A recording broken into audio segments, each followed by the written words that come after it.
කසිප්පු. මං කවදාවත් කසිප්පු බීලා නැහැ.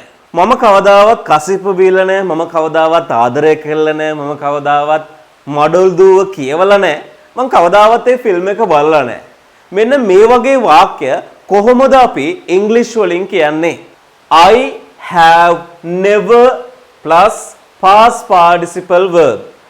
මතක තියාගන්න I have never කියලා ඊළඟට දාන ක්‍රියාපදයක තුන්වෙනි ස්වරූපය එහෙම නැත්නම් past participle verb එක දාන්න ඕනි අනිවාර්යයෙන්ම. එහෙම නැතොත් වාක්‍ය වැරදි වෙනවා. ඉතින් මේ වාක්‍ය රටාව භාවිත කරලා ඉංග්‍රීසි කතා කරන නම් ඔයාලා අනිවාර්යයෙන්ම දැනගෙන ඉන්න ඕනි ක්‍රියාපදයක past participle verb එක කියන්නේ මොකක්ද කියලා. ඉතින් ඒ ගැන දන්නේ නැත්නම් අනිවාර්යයෙන්ම past participle verb එක කියන්නේ මොකක්ද කියලා ඔයගොල්ලෝ ඉගෙනගෙන ඉන්න ඕනි. eat කියන ක්‍රියාපදය ගත්තොත් eat කියන ක්‍රියාපදයේ past participle verb එක තමයි eaten. eat, ate, eaten. drink, drank, drunk. වගේ මේ තුන්වෙනියට එන ස්වරූපය අනිවාර්යයෙන්ම තියන්න ඕනි. I have never කියලා දාලා ඊට පස්සේ දී ක්‍රියාපදයේ තුන්වෙනි ස්වරූපය අනිවාර්යයෙන්ම තියන්න ඕනි. දැන් මෙතන තියෙනවනේ sentence pattern එක. මොකක්ද? I have never plus past participle verb. එහෙනම් කොහොමද කියන්නේ? මම කවදාවත් කසිප්පු බීලා නැහැ. බොනවට කියන්නේ අපි drink කියලා. drink කියන ක්‍රියාපදයේ past participle ස්වරූපය තමයි drink, drank, drunk. drunk, drunk. එහෙමනම් I have never drunk මොනවද? කසිප්පු වලට අපි කියනවා moonshine කියලා. I have never drunk moonshine. I have never drunk moonshine. මම කවදාවත් කසිප්පු බීලා නැහැ. I have never drunk moonshine.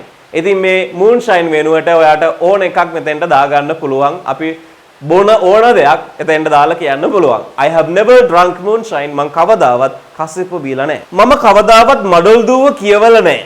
කියවනවා කියලා කියන්නේ පොතක් වගේ කියවනවට අපි කියනවා ඉංග්‍රීසි වලින් read කියලා. read කියන ක්‍රියාපදයේ past participle verb එක තමයි read. ස්පෙලිං වල වෙනසක් වෙන්නේ නැහැ. නමුත් මේක උච්චාරණය කරන්නේ read, read, read කියලා. එතකොට අපේ වාක්‍ය වෙන්නේ I have never read මඩොල් දුව.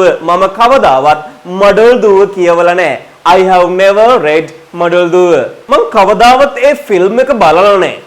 මම කවදාවත් ඒ ෆිල්ම් එක බලලා නැහැ. කොහොමද මේක ඉංග්‍රීසි වලින් කියන්නේ? බලනවට අපි කියනවා watch කියලා. watch කියලා. ඒ කියන්නේ ෆිල්ම් එකක් වගේ බලනවට අපි කියනවා watch කියලා. I have never watched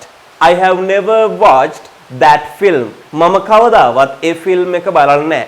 that film වෙනුවට ඔයාට පුළුවන් ඒ ෆිල්ම් එකේ නම කියන්නත්. I have never watched that film. මම කවදාවත් ඒ ෆිල්ම් එක බලලා නැහැ. මම කවදාවත් ආදරය කරලා නැහැ. මම කවදාවත් ආදරය කරලා නැහැ. කොහොමද මේ වගේ වාක්‍යයක් ඔයාලට කියන්න වුණොත් කොහොමද ඉංග්‍රීසි වලින් කියන්නේ? I have never loved. ආදරය කරනකොට අපි කියනවා love කියලා. I have never loved before. මම මීට කලින් කවදාවත් ආදරය කරලා නැහැ. මට කවදාවත් කාර් එකක් තිබිලා නැහැ. මට කවදාවත් කාර් එකක් තිබිලා නැහැ. අපිට යමක් අයිතිව තියෙනවා කියලා කියන අපි කියනවා I have a car. මට කාර් එකක් තියෙනවා. මට කවදාවත් කාර් එකක් තිබිලා නැහැ. චුට්ටක් හිතන්න බලන්න. I have never had a car. have කියන ක්‍රියාපදයේ past participle ස්වරූපය තමයි had කියන එක. I have never had a car. මට කවදාවත් කාර් එකක් තිබිලා නැහැ. I have never had a car.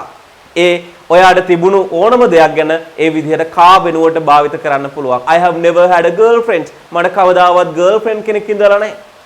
ඒ වගේ ඔයාලට කතා කරන්න පුළුවන්. I have never had a good friend. මට කවදාවත් හොඳ යාළුවෙක් ඉඳලා නැහැ. I have never had a good friend.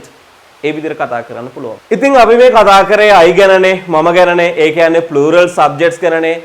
I have, you have, we have, they have. ඒ විදිහට කතා කරන්න පුළුවන් වුණත් singular subject එකක් ආවොත් he, she, it, Nimal, Kamal, doctor, teacher මෙන්න මේ වගේ subject එකක් ආවොත් අනිවාර්යයෙන්ම has කියන වචනේ භාවිත කරන්න අමතක කරන්න එපා. My brother has never drunk beer. මගේ සහෝදරයා කවදාවත් beer බීලා නැහැ. ඇය කවදාවත් මාව දැකලා නැහැ. She has never seen me. She has never seen me. ඇය කවදාවත් මාව දැකලා නැහැ. ඇය කවදාවත් මාව රිද්දලා නැහැ. She has never hurt me. hurt කියන ක්‍රියාපදයේ past participle verb එකත් hurt ම තමයි. She has never hurt me. කවදාවත් ඇය මාව රිද්දලා නැහැ. ඉතින් ඔයාලට පුළුවන් මෙන්න මේ වාක්‍ය රටාවට අදාළ ලස්සන වාක්‍යයක් ගොඩනගලා කමෙන්ට් එකක් විදිහට පහලෙන් දාන්න.